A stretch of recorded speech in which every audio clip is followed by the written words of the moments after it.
আমি আসলে কাউকে তীর মারার ওই যোগ্যতা মনে করি না, আর আমি তীর আসলে মারিও না।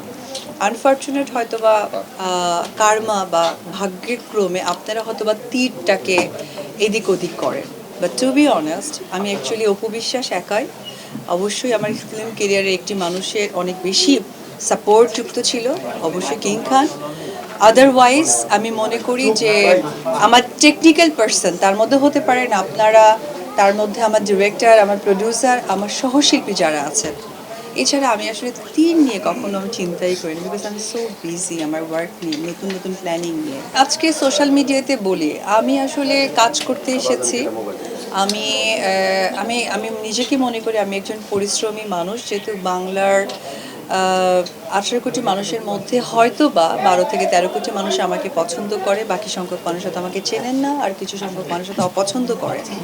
তো পছন্দ অপছন্দ মিলিয়ে এইটুকু বলবো, তারা আমাকে অবশ্যই দেখেন বা অনুসরণ করেন। আমার কাছ থেকে অনেক মানুষই জানতে চায়, কারণ একজন সেলিব্রিটি শুধুমাত্র যে তার কাজের বহিঃপ্রকাশ ঘটায় তা কিন্তু না।